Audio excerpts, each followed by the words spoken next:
Have you ever driven into a city after a few years away and noticed that the urban sprawl appears to be starting much sooner than you remember? Your memory is still good. The buildings and roads you don't recognize weren't there the last time you drove through. Construction and development will continue to take place as they do now. However, not everyone with a home is in line with that concept, especially if it means having to find a new place to live to accommodate the new development surrounding them. We'll look at the top 10 homeowners who refuse to move for personal reasons in this video. Number 10. New York City. Macy's Million Dollar Corner, the 5-story corner lot at 34th and Broadway in New York City today appears like a huge Macy's shopping bag. Yet it was the city's most valuable piece of real estate in 1911. It was sold for $1 million at the time, earning it the moniker Million Dollar Corner. It was bought for a third of that price in 1900 to prevent Macy's from building the world's largest store on the rest of the block, but Macy's simply built around it. The property has never been owned by Macy's, although it has been leased to the business for advertising purposes since 1945. Today, massive shopping bag sports a sign proclaiming to be the world's largest store.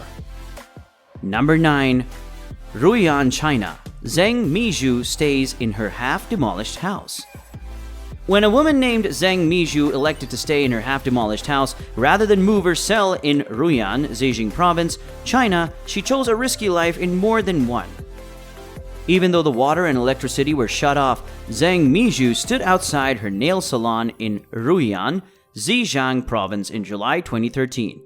In protest of overcompensation issues, a defiant inhabitant of what was once a complex of apartments was blocked the remaining section of it from being demolished. Zheng Mizhu was steadfast because she was displeased with the amount of compensation she was granted. Zheng Mizhu refused to move from her home in Ruiyang, Zhejiang Province, China, to make way for the development of a new business plaza. The demolition was started a few years ago, but developers were forced to halt it before destroying her apartment, which is located at the end of a long block of flats. Number 8. Chongqing, China. Another lonely house in the middle of a construction site. She stayed put long after the water and electricity were turned off, perhaps fearful that a severe wind might arrive and put a stop to more than her obstinacy. Another example of a Chinese nail house, this lonely structure stayed amid a Chongqing construction site for a long time, preventing the development of a new apartment complex until the owner received the recompense they demanded. Because there was no concept of private property in the early days of communism, it was simple to relocate anybody who got in the way. However, today's laws are different and the homeowner must consent to the demolition. Some people simply require a bit more convincing than others. Hey guys, do well to like and subscribe to this channel for more amazing content like this. Number 7. Nanning, China. Home in the road couldn't agree on compensation. All these real estate holdouts in China are so frequent that they've been given a name, nail houses. The term nail house comes from the Mandarin word dingzihu, which refers to the residents of these houses who refuse to be evacuated by the state or give in to the developers as stubborn nails that refuse to be pulled up. The location of our next nail salon is Nanning, China, another house on the side of the road. You've probably heard the story. The owner couldn't come to a deal with the local government about what would be appropriate compensation, so the city developed around them. The second half of the narrative is also well known. The family lived there for as long as life went on around them until they were forced to give up and watch their small home razed and paved over. Number 6. Atlantic City.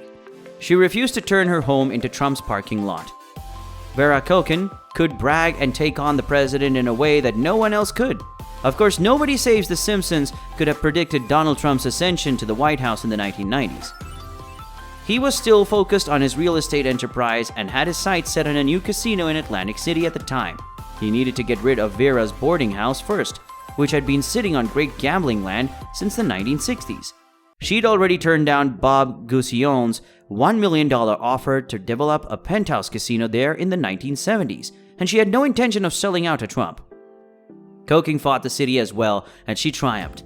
Despite this, Trump constructed her casino around her, as is customary. Vera resided there until 2010, when she relocated to be closer to her family. She left the house to her daughter, who decided to sell it for $5 million. In July of 2014, Vera's resilient little house was eventually sold at auction. The asking price is $583,000. Even though it was demolished 4 months later, it outlasted the Trump Plaza Hotel and Casino next door, which had closed down the month before. Number 5. Chongqing, China. Wuping rejected offers from developers for 3 years. This time in Chongqing in China, a couple who had long resisted change. Everyone agreed that the area where Wuping and her husband Yang Wu owned a beautiful 2-story brick building was ideal. The area was particularly coveted by the developers of a new shopping center.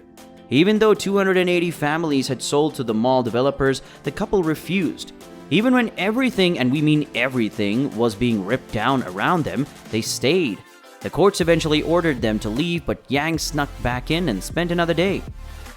His wife provided him with food and drink, which he hauled up the promontory of soil with a green rope. Number 4. Changsha, China. If you can't beat him, they want to demolish your house for commercial space. Sure, you could sell and go away, but what if you didn't want to sell because you didn't like what was going on? You might be a holdout and stay put as they construct their stores around you. But is that truly beating them?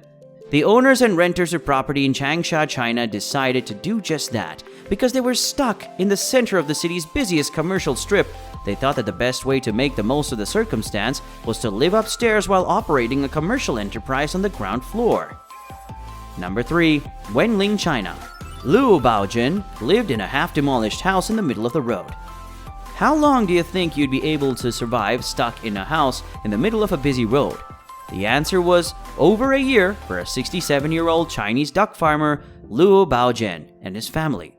Authorities in Wenling, China decided in 2008 that the ideal location for a new road would run right through Mr. Luo's house, as well as the homes of 450 or so of his neighbors.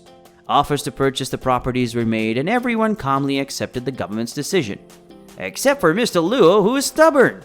Mr. Luo claimed to have spent a significant amount of money on his beautiful home, which features hardwood floors, built-in wardrobes, and numerous large windows with the view of the lovely countryside. Before the road, everything was wonderful.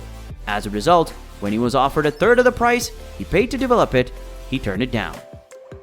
Number 2. 3 blocks of flat, Guangzhou, China. Because 3 families refused to go, the authorities of Guangzhou had to construct a ring road around these 3 blocks of flats.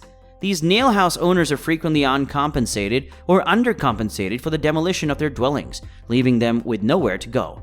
Be stubborn or lose your home, which means you'll lose your job and end up starving on the streets.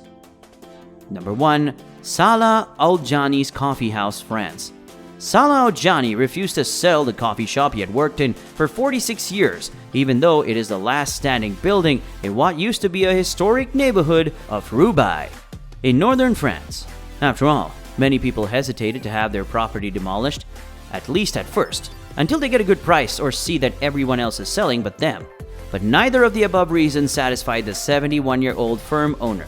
The 2-story triangular structure that originally stood at the crossroads of 2 streets looked to be the solitary survivor of a major air raid. Everything around it had been demolished and carted to nearby landfills brick by brick. And Al-Jani's home appears to be the only trace of a life in a desolated wasteland. The cafe owner, like the other inhabitants, had received countless offers for his property, but I'm not going to sell. This coffee shop was something I worked for. They won't force me to go. I'm used to it, Al-Jani declares, and everyone knows he means it.